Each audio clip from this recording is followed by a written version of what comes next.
Hello, I am Umbrenero and welcome back to Umbrenero's Life. Today's video is of a geometric painting.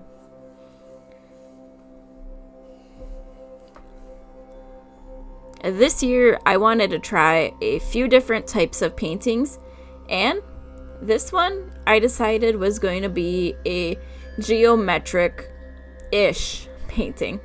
And I went with a very simple design because there is a second part to this video.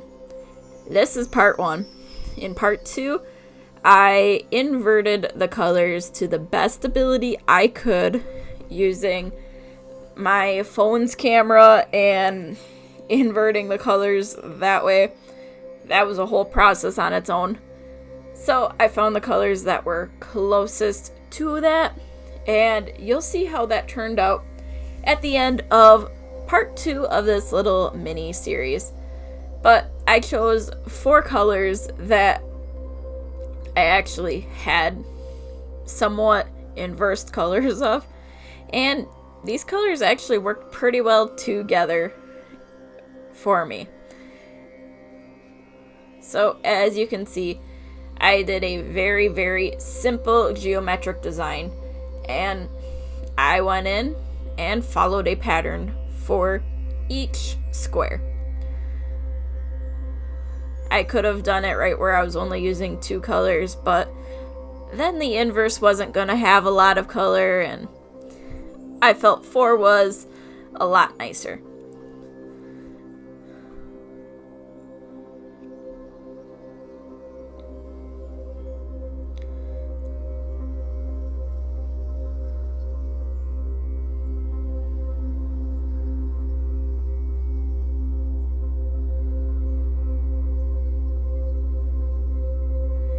So I just kept going, finished up with the first color, and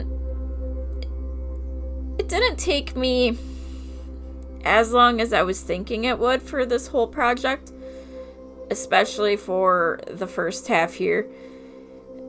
It actually took me more time for part 2 because there were some things that I was trying to be very careful about. So came in with my second color, and I'm not a big pink person, and I felt this color would fit here because the inverse actually works very well with some of the other inverted colors that I ended up using. So that is kind of what helped make the decisions for this color and all of that. So same process as I did with my purple that I had already put in. Go through, fill up the little part of each square, and keep going.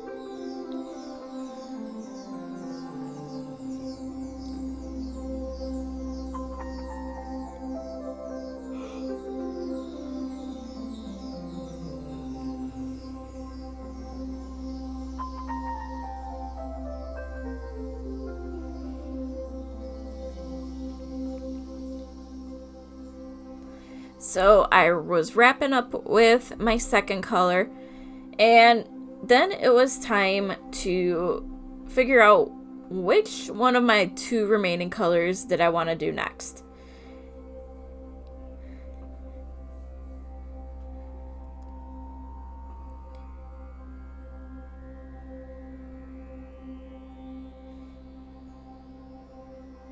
And I went with the color that would have been opposite. I'm trying to remember what colors are which while I'm doing my audio here. Yeah, I went with the color that was opposite of my pink, which was this bright blue. And again, I just wanted to be as careful as I could be and get this done. This time I tried a different technique for doing my painting on here.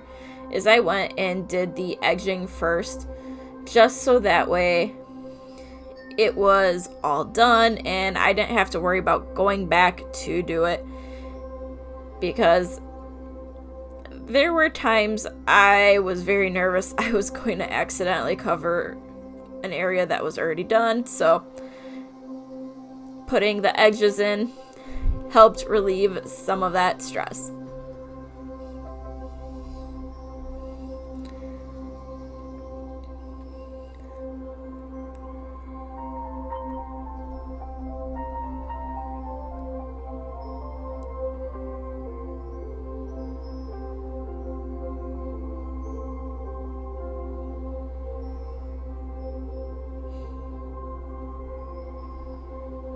So doing the blue did take longer than the pink and the purple respectively, but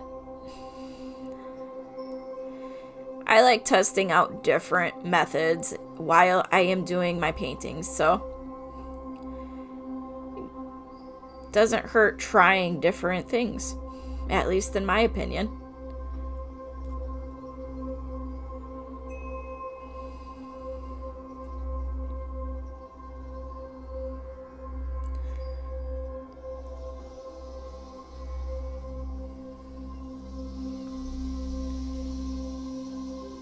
So once I had all of my outlining done, it was time to come in with one of my bigger brushes and fill in each triangle that was outlined. And I did want to make sure the paint was a little thicker in spots, because I did not want to have it really see-through in areas. Like, I wanted to make sure the pencil marks I had were gone and you could not see them.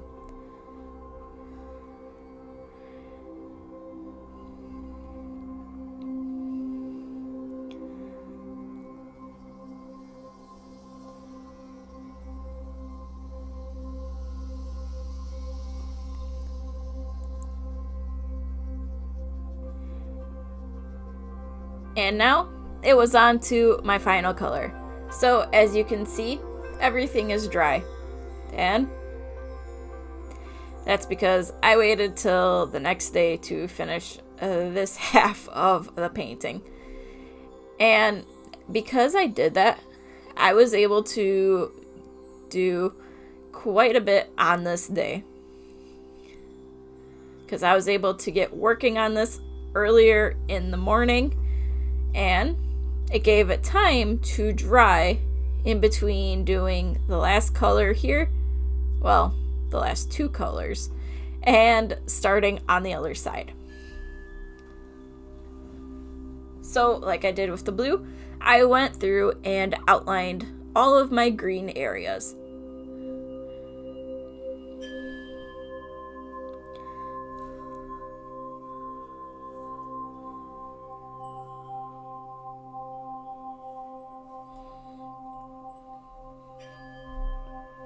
And I chose the colors I did because I did want it to look like actual inverted colors in my inverted version of this. So I did what I could with the paints I had available.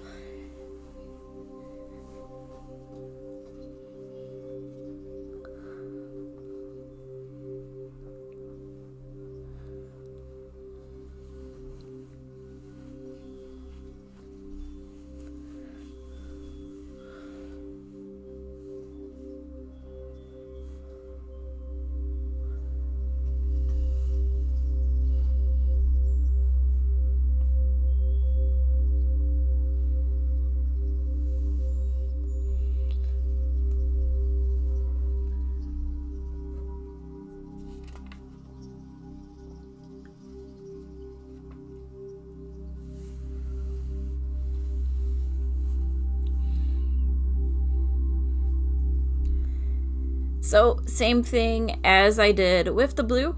I went in with a bit bigger brush and filled in all of the white area with my green paint. And I can say, knowing that this is actually a completed painting, is the final look of this isn't fully accurate to the picture that will be in part 2 of this little 2-part video series, because I don't have my sealant on it. So there is a color that is obviously not a matte paint, but you gotta do what you gotta do. And that's exactly what I did.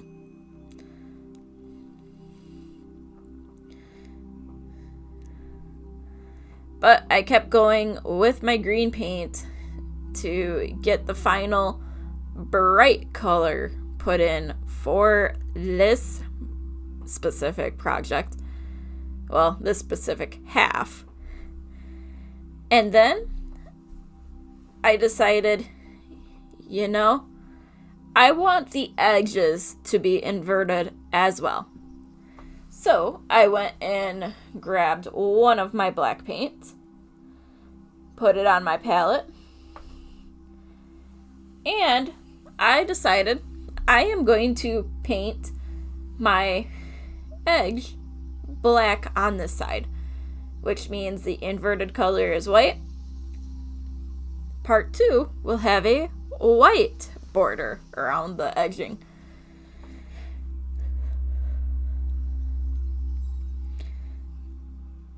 Because I know there were spots where I didn't go as far down as I could have, and other areas where I went down farther than I needed to, but you gotta do what you gotta do. So, thank you for watching part 1 of my little geometric painting mini-series.